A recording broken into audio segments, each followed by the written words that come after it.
Hello friends, it's Mike, Bodywork teacher in Seattle. I'm sitting here on a gorgeous day scribbling notes for this week's Embodied Happy Hour live stream on Thursday. And what I'd like to talk about this week is the stuff of the body versus the way of the body. So if you're a teacher of mindfulness or movement, or if you're a body worker, your whole career has taken place at the confluence of deep traditions in Western and Eastern natural philosophy. And this has real everyday consequences for how you and I navigate describing our work, making clinical decisions, working in teams with others. We have to find ways of getting concepts like chi and prana and chakras to interface somehow with the worlds of electromagnetism and biochemistry and kinesiology and neuroscience. And when we do that, it often seems as if we are left with a set of unsatisfying choices. Number one, I could choose to be a scientific rationalist. I could choose to try to salvage the methods I've been taught while rejecting those concepts unsupported by Western science. The advantage of this is that I can feel grounded in what I'm saying and doing.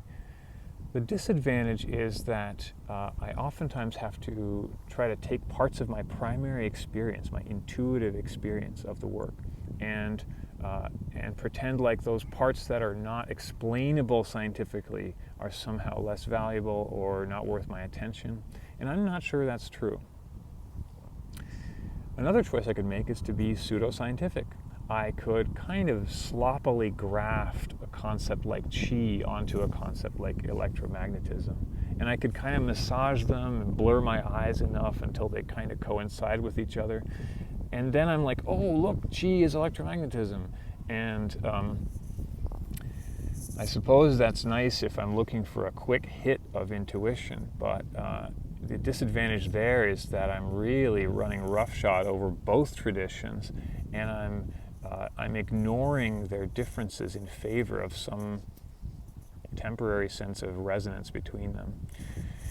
A third choice I could do is to try to not have them interface. I could not reconcile those traditions, and instead all of my trainings and concepts just hang out in like a kind of hot tub in my brain, not talking to each other, and I bring them out individually when they seem useful, and then I try to put them away without, again, interfacing them with each other. Disadvantage here is that part of my role as a teacher and practitioner is to help the people in my care to discriminate between useful and unuseful, true and not true. And so if I can't do that for myself, how can I help other people to do it? Well, there may be another way of getting at this, and this is something others have written about, most notably Ted Kapchuk and others.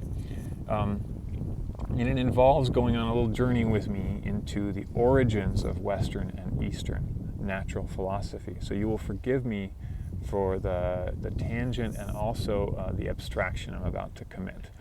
But let's go to the first millennium BCE, the middle of the first millennium. And let's look at ancient Greece and let's look at East Asia.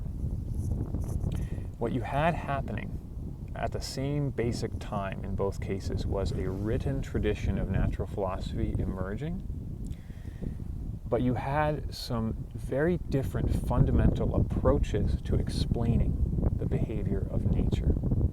In the West, you had pre-Socratic philosophers who were trying to explain the behavior of nature by its underlying material construction. The basic idea was that nature, its truth, was hiding from you, and you had to excavate the true nature of things. You had to interrogate the true nature of things to discover what's real. And so you had folks like the atomists, like Democritus, etc., who thought that you could explain the waving of trees, the greenness of leaves, the pulsing of blood, by understanding the indivisible constituents, the material constituents. So what was it about the tiny compartments of nature that could explain its emergent behaviors, right?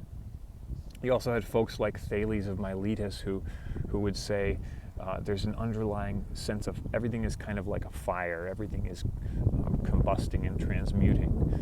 Or Heraclitus, who thought everything is kind of like water, everything is flowing into everything else.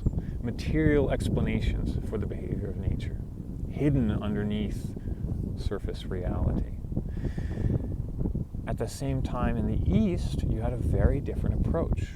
You had a sense that what was coming into your direct experience is real. So primary experience is real, it's taken at face value, but if you want to explain its behavior, the waving of trees or the greenness of leaves, don't look underneath it. Look for pattern recognition. Look to relate this to that. Look for how the waving of trees relates to the waving of water. Look for how the greenness of leaves relates to the greenness of grass and the greenness of eyes. And if you can exquisitely and qualitatively describe the ways that patterns resonate with each other in the observed experience, then you've got a framework for explaining the behavior of nature. So you can imagine that these traditions through the centuries have gotten more and more sophisticated and had lots of communication with each other, but you can also see them talking past each other in everyday practice now. So imagine a very good faith and earnest discussion between a Western scientific person and an Eastern practitioner. Nowadays, let's talk, and suppose they're talking about qi, and the Western scientist says, "Oh, so tell me about qi. You described that it flows. Is it like a fluid substance? Is qi like water or air? And if so, like what are its properties?"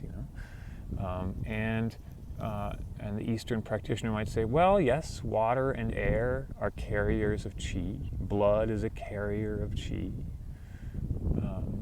And the Western scientist might say carrier. Well, you also describe qi as having like a charge sometimes, or having a sort of valence sometimes.